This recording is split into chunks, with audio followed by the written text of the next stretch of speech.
咁至於呢度咧，仲有5星級嘅酒店嚟嘅。咁啊5星級酒店飲茶咧早餐都係會有特價。咁我其實唔係好中意杏鮑菇、鮑魚燒賣呢3樣嘢嘅，不過9蚊9咁啊都試一份啦，係咪先嚇？梗係試下呢個河源蒸米粉先啦，我係好中意。如果講客家菜裏邊有一道美食我最中意嘅咧，就係佢哋啲米粉啊。咁我如果有機會等陣行過太平街，我真係會買上翻去嘅。酒店嘅大堂就唔算話勁大嘅，但係咧就都幾企理嘅仲有棵樹喺中間添。咁啊燈光唔算話勁光嗰種，但係咧真係好企理，幾舒服㗎。不過咧價格當然貴啲，600幾蚊。呢度買飛啦。咁佢係可以用任何方法支付啦，又有銀聯啦，又有支付寶啦、微信啦都得嘅。咁咧每人價格咧係30蚊，小朋友咧就半價嘅。步行街嘅情景啦，咁我去過到咁多步行街，廣州嗰兩個唔計潮州嗰個係比較有特色嘅，好多嘢食嘅，行極都行唔完嗰種感覺嘅。一定要有好多餐廳先得㗎嘛，賣鞋呢啲大家都係上網買嘅啫。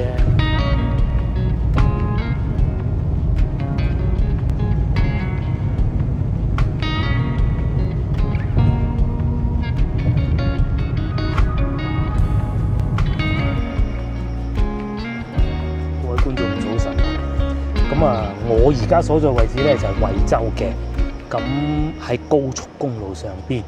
今朝咧，我6點鐘出發，我打算去河源嘅。因為咧國內規定喺高速公路上邊咧開2個鐘頭就要休息一次㗎啦。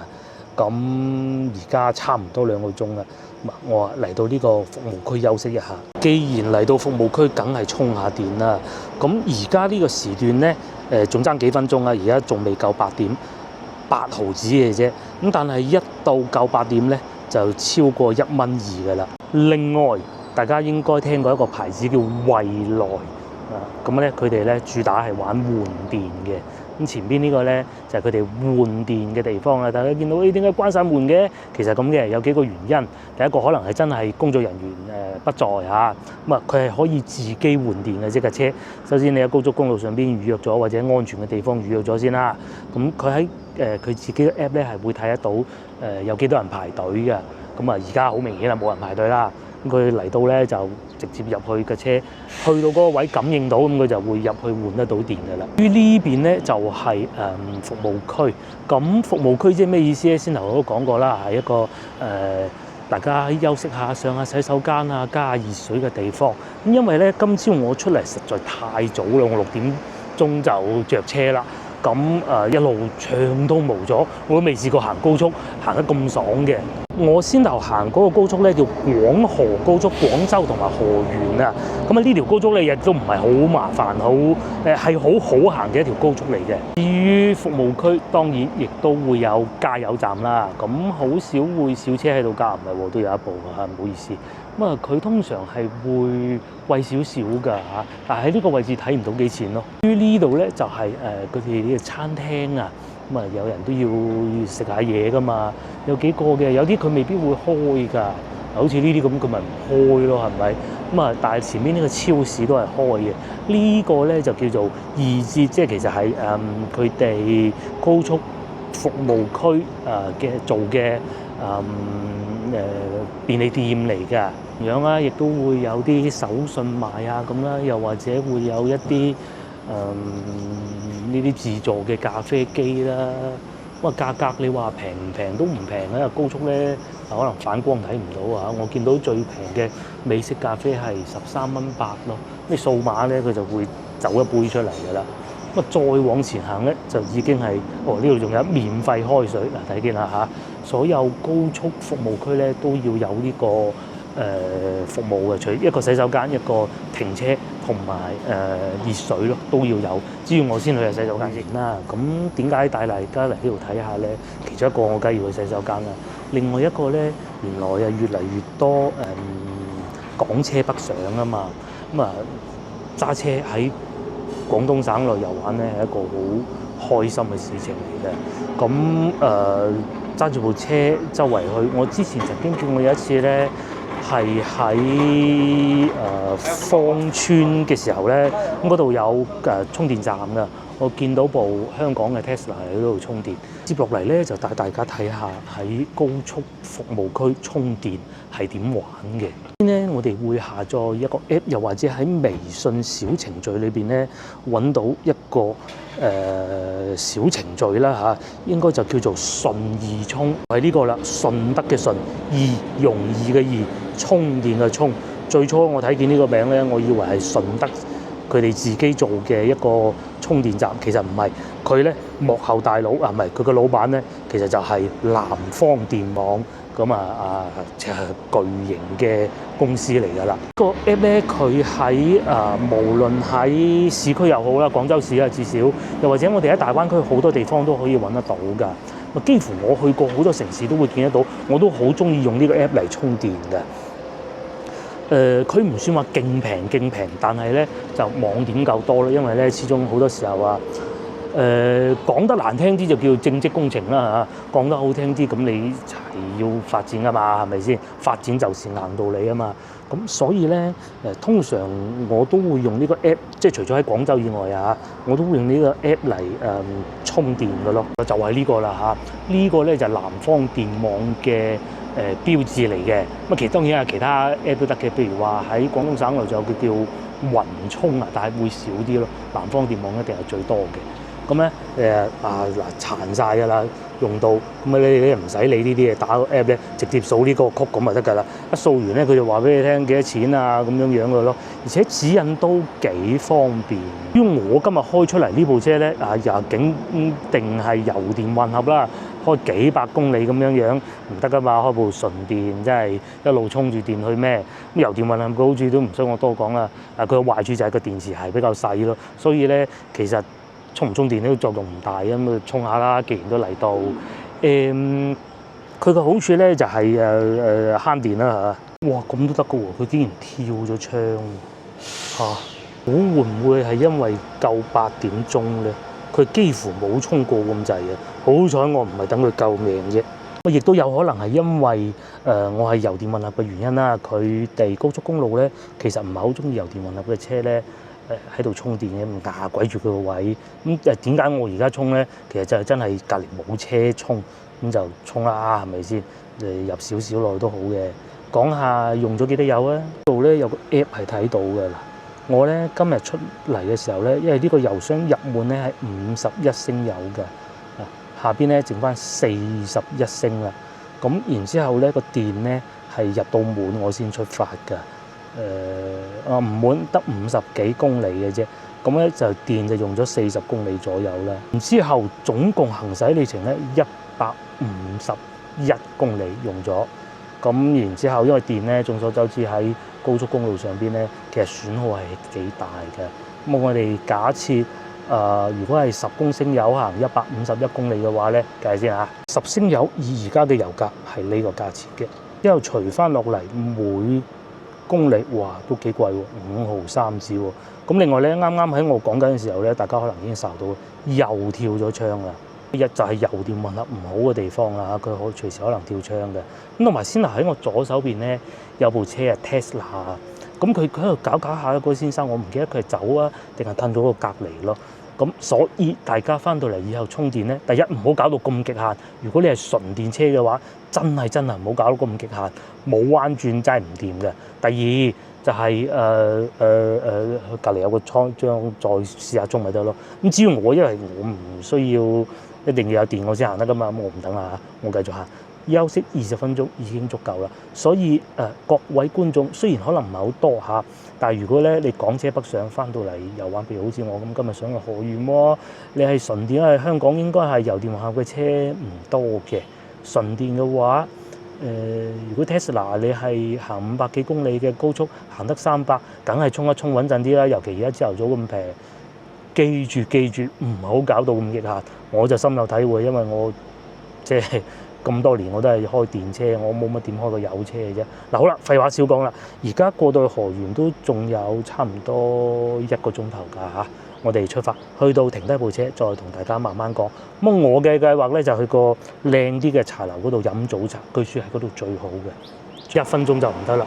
停止原因車輛控制引導故障，其他故障唔知點解。仲有其他嘅充電樁嘅，係另外一個供應商嘅咯。呢個係中國石化嘅充電樁嚟嘅。咁有好多唔同牌子嘅，大家話啊咁點辦啊？就充唔到啊！微信啊、支付寶啊，全部都可以掃描嘅，放心啦嚇。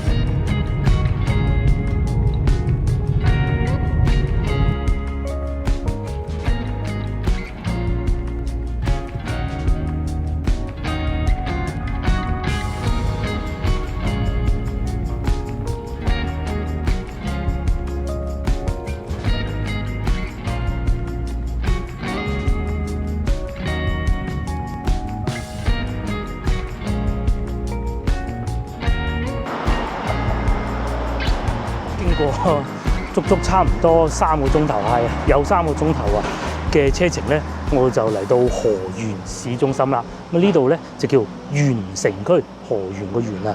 咁啊，河源大概位於咩位置咧？就位於廣東省嘅東邊啦。咁喺呢度咧去深圳咧係好快，所以好多深圳人啊都將呢度啊稱之為呢個叫深圳嘅後花園。咁如果有未嚟過河源嘅觀眾咧，略有聽聞嗰種啊嚇，應該知道呢度最出名其中一個旅遊景點咧，就係萬綠湖啊。哇，萬綠湖咧喺廣東省應該都係最大㗎啦嚇。咁然之後咧，萬綠湖上邊咧係有遊船嘅。然之後市中心咧嘅食物，因為住得喺呢度咧，大多數都係客家人，咁啊肯定會有好多客家美食㗎啦。然之後咧喺市中心旅遊景點方面咧，仲有一個叫做太平街嘅地方，咁同埋仲有一個係得天獨厚，其他地方都揾唔到嘅，就係會揾到好多恐龍蛋啦。由於我喺河源嘅時間並不太多，咁所以咧我係唔會去晒呢啲景點嘅。我咧就會話俾大家聽，究竟如果你翻到嚟河源遊玩，喺邊度住會比較好咧？住邊個酒店咧？等陣我哋就會去噶啦。去邊度飲餐靚茶好咧？等陣我哋就會去噶啦。咁啊如果係想喺度逗留1到2天，去萬綠湖遊船，究竟係乜嘢價格啊？跟團好啊，有陣時係自由行會比較好啊。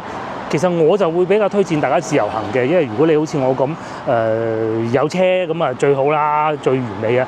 喺河源揸車唔會太吃力嘅，咁佢都有好多電動自行車嘅，不過就你開慢啲咪得啦。而家咧9點鐘過咗啦，呢度我唔知算唔算係商業中心啊嚇？可能唔係嘅，即係好似冇乜人咁嘅。先頭咧咪充電嘅嚇，真係〜嗱，通常咧小城市就係咁啦嚇，河源都算小城市。點解咧？我等陣同大家慢慢講。通常小城市都係咁嘅。我去到先頭就喺我飲茶嗰度樓下充電。佢都係大牌子啊，支付寶做嗰個咧小吉啊。咁啊，首先第一個咧會有車霸住個位嚇。咁啊，第二嗰支槍插咗落去咧，插咗4次我都未充得到。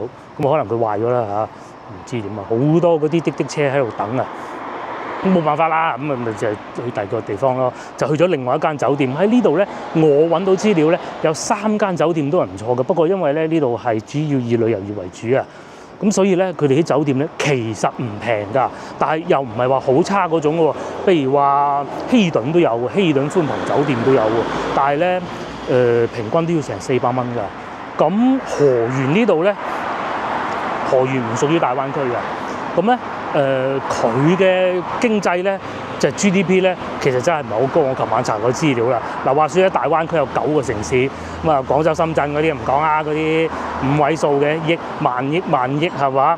咁咧，大灣區9個城市 GDP 最差，大家估喺邊度？就係中山啦，2700億2023年啊嚇。河源呢度咧係佢一半都冇，係一半都冇喎。咁啊，其實中山嘅原因就係因為佢面積太細。咁啊冇辦法啦嚇，即係食人哋跌落嚟嗰啲啦，順德啊、珠海啊都好好食。咁啊河源呢度咧係一半都冇嘅。係先講錯，唔係中山，係肇慶先啱嚇。大灣區9市排拉尾 GDP 係肇慶先啱，更正嚇。咁肇慶同中山都一樣嘅，即係佢可以令到做到工業嘅地方又唔多啦，同埋冇乜商業區域啦嚇，咁啊都係靠旅遊業為主嘅。咁啊青山綠水都好嘅。另外我嚟到河源呢短短一小段時間啦，發現咧可能因為今日天氣嘅原因吧，我呢度又有充電樁，我頂佢個肺啊！咁啊嚟到呢段時間咧，發現大家生活都幾好㗎嚇，幾多叔叔阿姨咁啊落到嚟晨運。咁然之後咧，可能因為今日陰天嘅原因啊，所以咧唔覺得好熱好熱。先唔係陰天嘅原因都好咧，樹木又夠多咧，佢唔似話翻到老城區啊，我哋廣州老城區咧嗰啲應該叫熱島效應吧，我冇記錯嘅就係、即係佢嗰啲熱氣咧罩晒喺中間啊，呢度係唔會有咁大一壺，熱得去邊啦？就算真係暴晒嗰陣都係咁話㗎啦嚇。河源咧當然亦都會有高鐵站嘅，咁咧佢個名咧就叫河源東站。咁啊，如果喺呢度行落去咧，係2小時26分鐘，咁梗係冇理由行啦。揸車打車只要10公里嘅啫，其實好快。咁另外咧，大家嚟到呢度，除非你係真係好得閒，哇！我都啲時間都唔知點用。如果唔係咧，通常啲小城市啊嚇，冇講河源啦，就算你翻到開平啊，翻到去南海，我都唔建議大家坐巴士咯嚇。呢度嘅巴士係嗱都有嘅嚇，萬綠湖風景區係咪？咁啊又可以去得到太平街，咪呢兩個地方咧就係等陣我想去嘅啦。另外咧，佢冇寫幾錢嘅喎嚇，無人售票線路主動投幣，咁唔知係咪可以用到我哋嘅羊城通咧？係啊，我哋嘅羊城通係可以公用㗎，成個大灣區都用到㗎。譬如我上次去深圳就係啦，我都用過啊。嗱，廢話少講啦，我而家先去我飲茶嘅地方先，因為咧時間都唔早啦。我飲茶嘅地方咧叫長豐國際酒店。再往前少少咧，就係我要去飲茶嘅酒店啦。咁啊呢條路咧，外邊呢條路叫做沿江東路啊。咁啊好多酒店喎。先頭咧我充電嗰度又係酒店啦。嗱喺我面前呢度咧又有一間酒店啦。我仲見到美高梅，佢應該係電影院嚟嘅。然之後咧，啱先咧我係踩呢部電動自行車過嚟嘅。共享電動自行車喺河源咧係有供應嘅，咁佢係2蚊半10分鐘。我咧總共用咗5分鐘，咁啊俾2蚊半咯。咁其實都方便嘅，因為始終咧呢度唔似廣州老城區嗰啲咁左穿右插，我就唔得㗎啦嚇。而且事實上咧都唔係好合法嘅，但係喺呢度咧係合法㗎嚇，合法嘅。我再嚟呢度叫做呢個唔係銀行唔係酒店嚟嘅，呢個係銀行嚟嘅。仲有咖啡店添。觀眾又話：如果我嚟自香港揸車，真係唔係好熟條路喎，點辦呢？其實呢邊啲人揸車都唔係好狂野嘅啫啊！大家放心啦，一條路夠闊，而且咧好老實講啊，你唔同大灣區其他市，佢啲工業好發達嘅地方，你啲貨車通街走噶嘛。呢度咧基本上我見唔到嘅。咁同埋私家車保有量都高㗎，我見到好多私家車。我而家行緊呢條路咧，咪就叫做沿江路。江究竟係咩江咧？好簡單嘅啫。就係東江同埋新豐江。新豐江大家以前係咪經常聽？我細個就經常聽新豐江。咁東江就梗係更加聽得多啦嚇。好多香港同胞都係飲東江水大㗎。過嚟咧喺我右手邊呢度咧係政府部門嚟㗎。咁話說咧喺國內嘅政治體制裏邊咧一個市通常我講係會有4個唔同嘅管轄部門啦。咁細節我就唔多講啦。咁咧河源呢度幾得意㗎。佢呢4個部門裏邊咧有兩位人士啦嚇。其實咧都係客家人嚟嘅。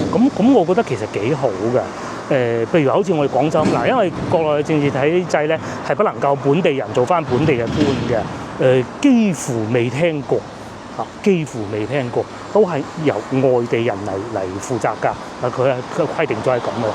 咁譬如話我哋廣州咁大家最熟悉應該係黎子劉市長啦嚇，佢係順德人咁啊，比較熟悉廣州啊嘛，所以咧揾翻啲熟悉本地風土人情嘅嚟負責咧，其實有時候唔係一件壞事啊！就揾翻本地人得啫，揾翻客家人得唔得？得㗎嘛，係咪先？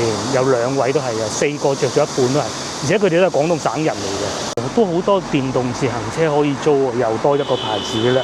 呢個黃色嘅係咪？呢個美團啊，嚟翻呢度啦。先頭我就喺度充電啦，真係一殼眼淚啊嚇！嗱，阿保安哥哥而家開始抄牌啦，佢係講到明係可以對呢啲違法佔用充電樁嘅人咧作出懲罰㗎嚇，佢係有條件咧鎖1個鐘㗎。好啊，有管理係咪先？就唔會話你霸晒啲位唔得㗎嘛，係咪？啱啊，鎖佢啱啊，嗰架大眾。好啦，呢度咧就係我要飲茶嘅地方啊，就叫做長豐國際酒店。我咪停呢個位咯，咪俾呢個大眾頂住咯。嗱呢個司機保安哥哥嚟影相啊，真係想走嗰陣收錢。我又上咗嚟茶樓呢度啦，同我哋廣州嗰啲平價茶樓真唔同啊！我認為咧環境真係仲好過上次我哋去到開平潭江半島酒店啊！咁咧外邊咧仲有落地玻璃添。而家咧係坐緊一個窗口位啊，4人位啊，佢絕對唔會話即係除非有客梗唔得啦，佢絕對唔會話我一個人唔俾坐，冇咁樣嘅。茶位亦都唔貴，我記得佢好似係講8蚊啊，超正。講多次啦，佢哋嘅酒店名咧就叫長豐國際酒店，有得飲早茶嘅。嗱，我估㗎咋嚇，通常咧叫得國際酒店咧，佢哋嘅網絡咧都有得勾到睇到 YouTube 嘅嚇。通常係咁，但我唔肯定，因為我冇上過客房。咁至於呢度咧，仲有5星級嘅酒店嚟嘅。咁啊，5星級酒店飲茶咧早餐都係會有特價。咁我其實唔係好中意杏鮑菇、鮑魚燒賣呢3樣嘢嘅，不過就9蚊9咁啊，都試一份啦，係咪先嚇？至於呢度咧，同廣州嗰啲茶樓其實係一樣㗎，咁都係用小點啊、中點啊、大點咁嚟計價㗎咯。嗱，冇錯啦，江邊台茶位8蚊啊，普通茶位6蚊，繼續坐江邊台啦，係咪先？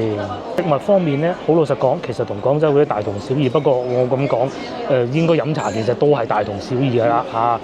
我當時有諗過呢個鹽焗蝦餃王嘅，好特別喎。不過太鹹，我又唔敢食蝦都係算啦嚇。所以咧，我叫咗呢個長豐招牌京葱焗餃子，呢個唔係咁容易做得到喎。同埋隔離仲有呢個好似搞得太多啦吧嚇，海參牛肉生煎包，咁佢哋係預點嚟嘅。再嚟咧，仲有下邊呢個勁啊，焗糯米雞。咁至於你話係咪會有預製菜咧？咁我諗都唔出奇嘅嚇。咁啊，最緊要出品夠好嘅啫嚇。譬如焗餃子咁，應該唔係預製啫。咁再嚟咧，下邊仲有啲雲吞啊、蔬菜咁咯。咁再嚟仲有呢個，我叫咗一份啦。嚟到河源點能夠唔食米粉嘅咧？咁原先咧，我今日諗住去市場隔離食嘅，不過諗下，梗係嚟坐得好啲啊嘛。肉碎蒸米粉蒸點，其實我係有諗過新鮮豬雜蒸米粉嘅，不過咧都係健康為上啊嚇。因為咧呢度啲侍應姐姐咧都係好後生，同埋服務好好，陰聲細氣嗰種嘅，就唔似話翻到廣州嗰啲阿姨咧，即係佢都係好客氣，不過就唔會陰聲細氣咯。係啊，擺就唔同啦，都係大同小異嘅啫。咁啊價格你話如果擺翻喺廣州5星級酒店咧就不可能嘅，咁啊都好正常㗎啦。河源啊嘛，咁啊講下酒店價格先，唔平咧係有道理嘅。5星級酒店喎，600幾蚊啊，係咪？就係呢個啦。家庭3人房嗱，如果我哋係3個人嚟住嘅咧，就可能會考慮呢個啦。但係佢唔係3張床嘅喎，係1張大床、1張單人床，呢個好啊，648蚊。點解要住呢度咧？其實咧河源佢旅遊資源真係好豐富嘅。我好耐之前啦，嗰陣我咪同大家講過，我係做過領隊嘅，即係講緊國企嘅時候咧，我係做會計嘅，出納啊，當時仲做緊。咁做緊出納嘅時候咧，然之後咧，因為公司咧係國企咧係旅遊公司嚟㗎，咁啊都唔怕講埋教育局下邊嘅旅遊公司嚟嘅。咁咧要帶一啲我哋喺廣州退咗休嘅校長啊，或者係總之領導啦嚇，過嚟河源呢度遊玩，咁啊睇亞洲最高噴泉。如果你喺河源住酒店嘅話咧，其實揀翻呢度附近都係一個唔錯嘅選擇嚟嘅，648蚊。你睇下先頭，佢哋連嗰啲充電樁咧都會有保安哥哥去管，即係佢起碼知道我係要管嘅，係咪？咁再嚟，如果你話我又唔想使咁多錢喎，希爾頓寬頻酒店又有366，再平啲麗豐得啦吧，係咪？221。咁啊係幾好㗎嚇。講起當時我哋嚟睇嗰個噴泉嘅時候咧，因為當時我係出納啊，所以我嘅職責點解我要嚟咧？其實我就係負責孭住啲銀紙。當時好多都係現金結算，唔似而家咁方便。而家最多咪嘟微信，當時係全部都要俾現金嘅。咁咧我仲好記得啊！我講緊嗰個時候應該係我大概24歲到啦，大概咁上下啦，20年前。咁啊嗰陣其實全個國家都係啦，嗰啲治安不是太好。我最記得睇緊噴泉嘅時候咧係有扒手嘅。咁佢唔知點解知道我有錢，佢可能睇我後生定唔知點啊。但係我袋係擺喺前邊嘅，同埋其實當時我身邊係好多人傍住我嘅，有司機啦巴士司機6-7個啦，又有其實當地都有人跟住我哋嘅，即係啲接待嘅人員啦。咁佢係咩官職咧，我就唔知啦。咁啊當然最後梗係冇事啊，梗係邊可能有事啊？有事都周佢出嚟啦，係嘛？咁相信到依家應該就唔會有啲問題。呢啲都已經唔係國內嘅治安問題嚟嘅啦。不過確實當時係有發生過咁嘅事情咯。咁所以即使大家以後翻到嚟呢度遊玩咧，如果你話我住喺呢個酒店得天獨厚嘅環境，飲個靚早茶，然之後咧去睇噴泉咁個真係好好睇嘅，夜晚先有嘅。又或者如果你揀到個房間好靚，可以睇到溫泉嘅咧，都係唔好淨係掛住睇，帶好自己啲錢先嚇。咁就睇噴泉，朝頭早就梗係睇恐龍蛋博物館啦。咁我俾大家嘅建議咧，打車過去，你又唔好諗咁多啦。就算2公里都係，我有車都唔揸，都要打車就知啦。我當然都會打車過去嘅。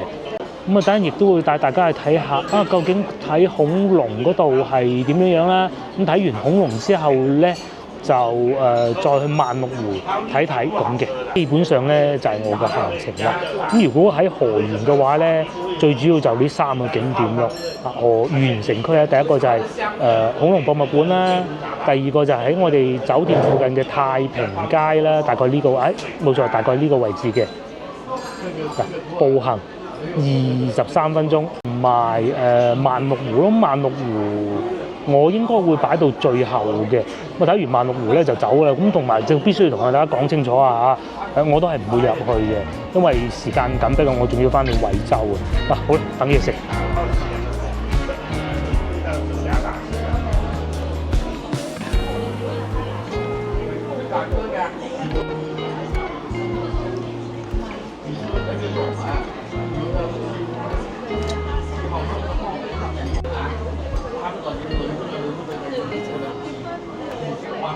我嘅嘢食就嚟咗啦！嗱，講清楚先啦嚇。睇上去單價好貴嘅，但係其實咧，如果住喺呢度嘅食客咧，唔係住喺呢度嘅住客咧，係會有6.8折嘅。哇！搞到好似賣廣告咁啊！嗰個600幾蚊，似乎有啲貴。如果同夫人嚟嘅話咧，應該唔會住喺度嘅。一個咧，梗係試下呢個河源蒸米粉先啦。我係好中意。如果講客家菜裏邊有一道美食我最中意嘅咧，就係佢哋啲米粉啊！咁我如果有機會等陣行過太平街，我真係會買上翻去嘅。即係呢種幼幼嘅，因為首先咧佢對胃咧又唔會話好大負擔，煮起身咧又唔會係太辣，超級中意啊！無論你炒嘅湯啦，抑或係甚至乎好似蒸咁咧，都好容易煮得到嘅。試下先，價格係26蚊嘅。5星級酒店你唔可以同街邊嗰啲鋪頭比嘅嚇。佢雖然係蒸嘅喎，但係咧都有一種炒過嘅香味喎。佢會唔會係炒過先攞去蒸咧？只可惜對健康有擔憂啊！如果唔係嘅話咧，應該係要照豬雜嘅。我唔係話牛肉唔好，佢牛都好。我係擔心，最初係好擔心咧，佢係用嗰種牛肉片啊！我哋喺瀝滘嗰度咧見到嗰個市場啊，大棠嘅市場啊，隔離嗰個叔咧喺度嚟買嗰啲肉片咧，醃過嗰啲就唔好食嘅。咪呢個就唔係嚟嘅，似啲牛肉丸嗰種嘅，咁爽得嚟又唔會黏口，呢個係幾好嘅。所以點解26蚊都要點一份嘅？點解？超級中意食呢樣嘢，唔知從幾時開始。炒麵都中意，但係同炒麵比起身咧，我會更喜歡呢一個。佢做得好好，同埋我對呢樣嘢要求好高。有啲做得唔好咧，又會黐埋一嚿啦。有啲炒過咧，佢有一個硬塊嘅，唔知點解。佢裏邊咧係有少少嘅胡椒味，同埋咧份量真係夠多啊！亦都唔會話飲茶飲到千篇一律咧，又食埋都係嗰啲嘢。係啊，我諗而家少咗飲茶就咁解嘅，即係其實食嚟食去都係嗰啲，又發掘到其他嗰啲唔同嘅茶樓。我講喺廣州，至於呢度咧好有特色呢個，確實唔錯，確實唔錯。係啊，可以再買啲返屋企，唔係買呢個啊，買一箱箱嗰啲。接落嚟試下呢個啊，呢個佢係咁嘅。即係我先頭都講過啦，如果唔係因為特價咧，我一定唔會叫嘅。咁你又試下我唔中意食嘅嘢，佢哋呢度做成點啊？首先咧，燒賣皮咧有少少黐住嘅嚇，特價大家記住。咁上邊咧係有一粒小鮑魚啦。咁同埋之前都講過啦，我好怕嗰啲燒賣嗰啲肉咧喺裏邊一好大嚿打唔散嗰種嘅。然後睇下係咪9蚊9就唔好咁高要求喎，係嘛？真係我唔中意食嗰種做法，裏邊嗰啲肉好大嚿，咁啊都係嗰個9蚊9算啦。好，接落嚟咧試埋呢個反而係最貴，大家估下幾錢啊？呢個咧係最貴嘅一款點心，36蚊。咁啊下邊有啲京葱墊住嘅鑊仔上嘅咁把炮咧，試下先啦。佢裏邊係都有京葱嘅喎，有肉嘅，同埋個皮咧超薄，有簡單煎過，有馬蹄喺裏邊，係咪應該點少少豆瓣醬嘅？試下咧，食起身整體感受肯定係會比個燒賣好嘅。我最初以為佢裏邊咧係韭菜嚟嘅，原來唔係嘅。咁但係食起身嘅口感咧又唔差韭菜，咁但係當然冇韭菜嗰種，如果中意就中意，唔中意就好討厭嗰種味道啦。36蚊，OK 啦。不過大家記住啊，如果喺度住咧或者會員啊，係有得打折嘅。另外不得不提嘅就係呢度咧，仲有海鮮食嘅喎嚇，不過應該係要做中午先得嘅。同埋咧，佢哋呢度都有手機自助點餐嘅。但係咧，當時我落單嘅時候咧，係叫阿靚女姐姐啱先嗰個咧落單嘅幫我，咁啊完全冇話黑面啊、唔耐煩啊，各種冇嘅咁樣，呢個抵讚啦。批巴都食唔晒嘅。嗱喺手機咧仲可以睇到架車充好電嘅，咁咧勁啊！充咗15度電，用咗10蚊咋，咁啊6毫6至1度電啊！原來咧幾乎為零嘅續航咧電啦，我講純電嗰部分咧已經好接近零，得省10幾嘅啦。到依家咧已經過咗100啦。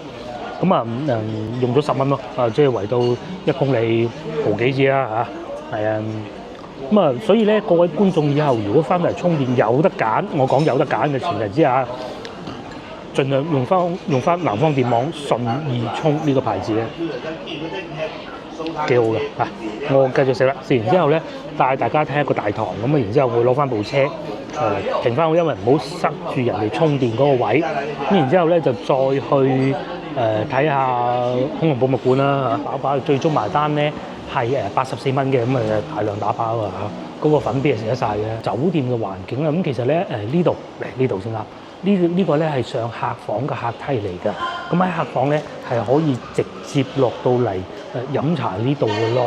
咁嗱，就算新居入伙添丁啊嚇，1388一席啊，不過咧我怕落雨，所以唔睇啦。而家咧就快啲翻去攞車。酒店嘅大堂就唔算話勁大嘅，但係咧就都幾企理嘅嚇。嗱，仲有棵樹喺中間添。咁啊，燈光唔算話勁光嗰種，但係咧真係好企理。幾舒服㗎嚇，不過咧價格當然貴啲啊，600幾蚊啊。咁另外咧，佢哋呢度啊仲有西式自助餐㗎，就係呢個位置啦。咁呢度有寫啦，1381位兒童係68嘅。咁啊，酒店住客應該係會有再有優惠嘅。點解行得咁急咧？就係據說準備又落雨啊！快啲翻去攞翻部車，然之後褪翻部車，然之後咧就過去博物館嗰度睇下。咁可能時間關係，我未必會入去嘅，但係去門口我一定會去睇睇嘅。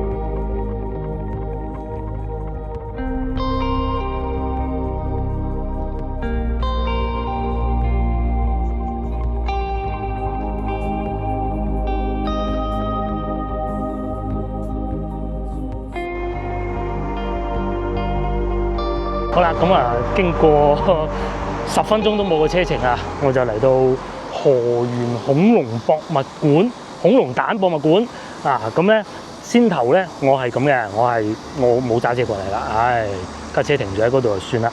打車過嚟用咗幾錢咧？睇下先。非繁忙時段喺我充電嗰度過到嚟7蚊油啊，梗係打車好啦，係嘛？即係如果你話你係冇揸車嚟嘅咁就打車，揸車嚟我話嘅都係打車好。嗰個司機哥哥開得幾爽，因為點解咧？河源呢度咧，佢可能好多人揸車啊，所以咧條路唔難行，但係咧揾停車位啊痛苦，我好怕揾停車位嘅，就係咁啦。咁啊嗱，呢度咧就係恐龍蛋博物館啊。咁我記得佢呢度應該係要買票嘅。咁無論買票我都唔入去㗎啦，即係入去慢慢逐粒恐龍蛋睇嗰啲咧，我就唔做呢樣嘅。如果要買票，咁我咪睇下幾多錢。咁大家以後如果對恐龍蛋係非常之有興趣，尤其咧如果你係親子嘅話，我強烈建議大家一定要嚟一次。你話嗰啲咩萬綠湖唔去，你話嗰啲咩飲茶唔飲，都要嚟睇恐龍蛋。係啊，絕無僅有㗎啦，已經淨係得呢度啦。而且咧，同大家講個笑話咁啊，因為廣州咧始終係古城啦，咁啊舊城改造嘅時候，你隨便咧，其實都係揾到好多漢朝啊南越王嗰啲古物㗎。喺河源呢度咧就係恐龍蛋啦，咁啊真係隨便都可以揾得到嘅。副館長喺條街度行下，咁啊個路人話：喂，嗰個好似恐龍蛋喎，咁啊副館長去睇啦，真係恐龍蛋嚟嘅，幾年㗎啦。咁同埋咧有好多人咧喺呢度壞人啦，我講咁啊係會偷到恐龍蛋去賣㗎。咁多先係偷啫嘛，係咪先？你唔見廣州係偷係咪？咁已經證實咗要買票㗎啦，睇係咪先啊？就係呢度買飛啦。咁佢係可以用任何方法支付啦，嗱又有銀聯啦，又有支付寶啦、微信啦都得嘅。咁咧每人價格咧係30蚊，小朋友咧就半價嘅。咁啊節假日咧就全部都要按全價，就冇得話打折嘅咯。咪呢班遊客就喺度入緊去，咁啊6個人180蚊咯。呢度大概我都上網揾過知，大概咧遊玩嘅時間係個半鐘頭左右到嘅，即係90分鐘左右到啦。我覺得30蚊係絕對值得入去睇一次嘅，只不過我頻道咧唔係嗰啲好科普嘅頻道，而且咧裏邊都好嘥時間，30蚊入去望兩眼走收兩個 shot，又好似好無謂係嘛？留翻下次同佢女嚟睇。我唔中意睇恐龍，睇咩恐龍即係睇見就唔中意啦咁樣。呢度咧原來都仲有另外一座山，就叫做龜峰古寺，咁啊上去禮下佛都得嘅，就喺前邊嘅啫。順便帶大家亦都去望望佢。大家睇下幾多旅遊巴，就知道咧呢度值得一嚟啦。我喺呢度啦，行咗冇幾步嘅啫。咁啊嗰度就係恐龍蛋館，呢度咧就係上去龜峰山嘅。河源咧就喺東江同埋新豐江嘅交界啊，咁咧河水泛濫啊，咁咧去到相傳以前河源人民受到河水水患之苦啊，咁咧一日咧就有個神仙雲遊至此喎，大發慈悲，咁咧就喺度擺咗個巨龜，咁咧個巨龜咧就變咗個龜峰山啦咩就係面前呢一個啦。咁至於上邊咧所講嗰啲其實都係神話傳說嚟嘅啫，咁但係呢個龜峰塔咧就真有其事嘅。南宋年間1132年咧，咁佢就已經落成㗎啦。咁係呢個東江第一塔之稱啊！以往嗰啲塔咧，其實即係如果你話好神化，咁啊梗係相傳有個仙人如何咁啦拜神啊拜佛啊咁樣。咁但係咧，其實咧亦都有一個功能咧，就係因為喺河道旁邊啊，咁嗰啲河要嗰啲船家以前啦，我講冇 GPS 嗰陣啊，咁佢係要知道究竟我去到邊度咯喎，咁我點知道去到河源得㗎？唔通睇 GPS 咩？係咪都冇 GPS 睇？咁點辦咧？其實就係靠啲塔。包括我哋喺廣州嘅琶洲塔都係有咁嘅功能嘅。佢睇見個琶洲塔，咁佢會畫低嘅嗰啲船家，佢哋會有本書咁樣呢個琶洲塔琶洲塔到廣州啦，係咪先？就到黃埔古港啦。咁龜峰塔係點樣咧？嗱，就畫咗佢幾多層咁，咪知道佢到河源咯。呢個歸風古寺啊，初一15提供免費齋飯添嘅喎，可惜今日唔係初一又唔係15啦，如果唔係就上去試人哋啲免費齋飯啦。咁就喺呢個位置上去嘅。而家都差唔多11點，我就再過去太平街嗰度睇一睇。睇下刺唔刺激，睇下熱唔熱鬧。據說嗰度咧，又係一個步行街，點解要而家先去咧？因為太早去冇用嘅嚇。咁而家過去喺呢度，如果要去太平古街嘅話咧，咁沿住呢度一路往北行就23分鐘。咁我就梗係唔行啦，有兩個辦法嘅。第一個打車，第二個咧就又係借助前邊呢種黃色嘅電動自行車啦。我就決定借助電動自行車。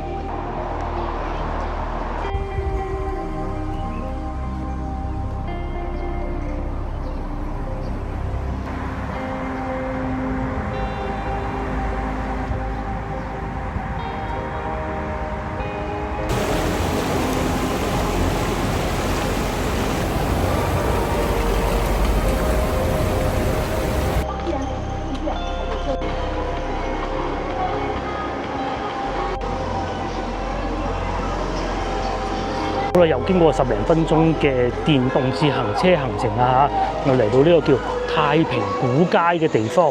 咁我咧先頭都講過啊，特登就係等到咁晏先過嚟嘅，因為太早冇人噶嘛。呢度步行街嚟嘅嚇，但係好似冷清啲喎，都係有停車場嘅。但係如果咧以往啊，我哋想像一下，譬如話廣州嘅步行街咧、順德嘅步行街咧，你都好難想像得到咧有停車位嘅嚇。邊咧都係賣衫居多嘅，好似呢邊咁啦，亦都係咯。咁中間佢都會有一啲鋪頭嘅，同埋咧都係有騎樓嘅。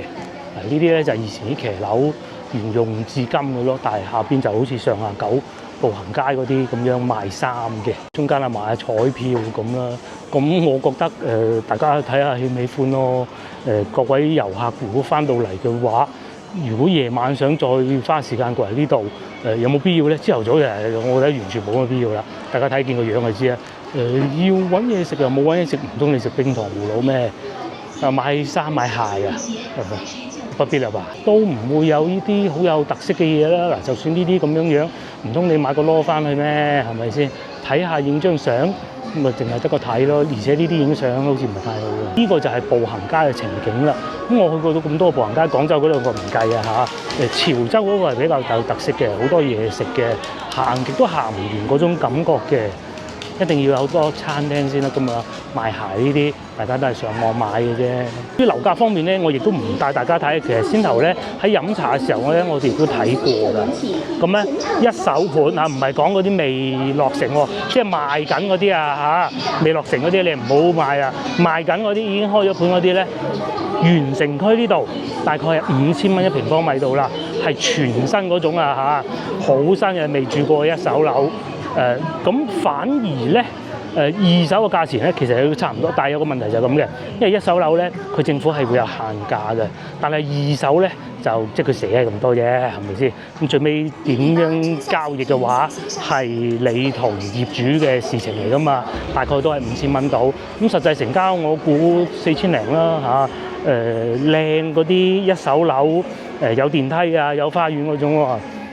大概係5000蚊不到啦，係呢度咧係有寫嘅新房走咗啲2772蚊持平，咁咧二手5331蚊。二手嗰啲咧都唔係話老破小啊，好舊嗰啲屋嚟嘅噃，都係我先頭講嗰啲有花園啊、精裝啊嗰啲樓盤嚟嘅，即係有開發商啊，咩碧桂園啊、萬科啊、保利啊咁嗰啲咯。到呢度就多啲嘢食啦，但係都係呢一種快餐店，我覺得都冇必要花時間啦嚇。長沙臭豆腐係咪？咁啊呢度基本上睇過，我覺得真係冇乜價值再花時間擺呢度啊嚇。咁接落嚟我就帶大家去萬綠湖嗰度睇睇。咁嗰度咧就我淨係大家睇下嗰個售門票，真係唔會入去嘅啦。好似都唔平㗎嚇，去到再講。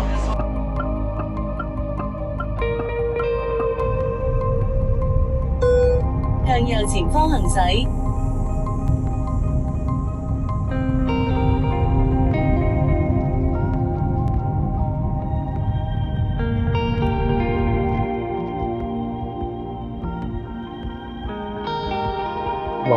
我經過差唔多半個鐘頭啦嚇，咁啊話説先係咁嘅，我睇完嗰個咁嘅街冇嘢睇走啦，我梗係打車翻去攞車啊嘛。喺打車嘅時候咧，司機大哥啦嚇，可以叫應該大我10年左右啦嘅大哥，佢就話經過啱先我哋咪睇見有個大壩嗰度咧匯聚嗰度咧好多水嘅，佢話佢自懂事以嚟未見過咁大水啊！今年係好厲害嘅，佢就建議我就過嚟呢邊睇你啊。佢話萬綠湖嗰啲遊客地方你都唔入去嘅，冇必要去啦。咁我聽從咗佢嘅建議，就過嚟呢度睇下嘅。據說就係前邊有好多車停喺度嘅，然之後上邊咧其實就係發電站啊，新豐江發電站。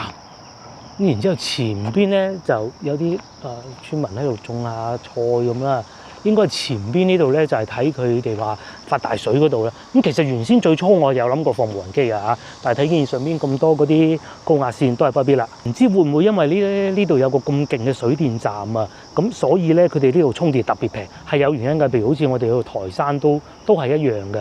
哦，冇錯啦，應該就係呢度啦。咁佢哋當地人係有辦法落到去嘅，我就無謂冒呢啲險啦。呢度咧就係新豐江嗰個發電站其中一部分，咁佢會一路攔住咁咪一路發電咯，係咪？好耐歷史㗎啦，呢個發電站。好記得細個嘅時候咧，我媽啊即係佢都做過工㗎嘛，佢單位嗰啲同事廠啊，嗰啲同事咧成日都話去新豐江玩嗰陣，梗係冇乜旅遊項目㗎啦嚇，咁只能就係話周圍玩下遊下咁啊。當時咧高速公路亦都冇咁發達，但係咧就都係要出嚟玩嘅嚇。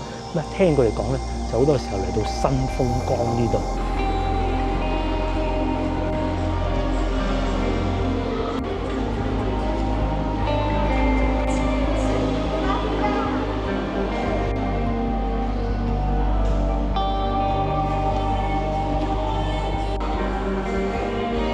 經過10零分鐘嘅車程啦，我入咗嚟商場呢度，咁啊我發現咧有啲工作未完成嘅，咁啊要喺呢度處理。我哋咧 YouTuber 咧出嚟旅行啊、拍攝啊，都係要帶電腦嘅。我呢個咧係好低配置嘅一個 Mac Air 嚟嘅，一定要用咩先得㗎。咁至於我嘅午餐咧就係呢個咯。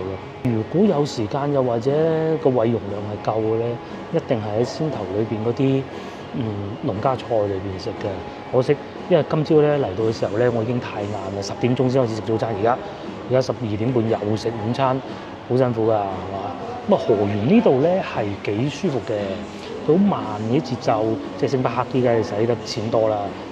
咁但係咧，其實好多地方使錢咧，包括我今日啦打車啊，我都唔理嘅，打車打照打啊，都係7蚊10蚊咁嘅啫。咁啊，又或者係停車咁都係幾蚊雞，我都唔理嘅。各種物價消費指數都係好低，只可惜冇時間。如果唔係咧，我哋再市場睇下。其實呢度離深圳咧係好近，呢度咧要去深圳北站揸車，我講啊嚇，2小時23分鐘。咁咧，而且咧呢度啊，大家睇可能唔係好知啊。先頭我嚟嘅路上咧，就經過嗰度，因為收緊路紙，俾開80。好慢嘅，其實173公里。另外咧，如果喺呢度坐高鐵咧去到深圳咧，大家估下幾錢？嗱，喺我而家所在位置，如果去到河源東站高鐵站，搭巴士咁慢咯，都係17分鐘。如果你打車，可能10分鐘之內到嘅。高鐵嘅話，全部都係高鐵啊！大家睇下係咪？我晏晝3點鐘就有車㗎啦噃。甚至乎更多添，去到深圳北站啦。譬如好似1點20分就已經有車去，93蚊㗎，57分鐘喎，超抵啦，係咪？甚至乎仲有呢個，唔知點解咁平啊，37蚊起咋？一樣都係高鐵啊，因為佢上邊寫住因為 G 字頭㗎嘛，都係57分鐘。唔知各位觀眾咧，如果你哋係喺香港嘅，咁想過嚟河源遊玩下喎，都唔係好麻煩嘅咋，係咪？咁直接喺西九龍坐到去深圳北，跟住再換乘過到嚟呢度，咁啊大概我諗1個半小時左右啦，唔計等車啊，就可以嚟得到嘅啦。咁翻嚟玩下啦，如果你係客家人嘅話，係咪？好啦，下集見啦，因為咧我趕住翻去惠州啊，咁啊唔再多嘅邊度睇去邊度睇啦，你自己翻嚟玩嚇。下集見，咁下集咧我哋就會翻去惠州，咁到時再同大家慢慢講。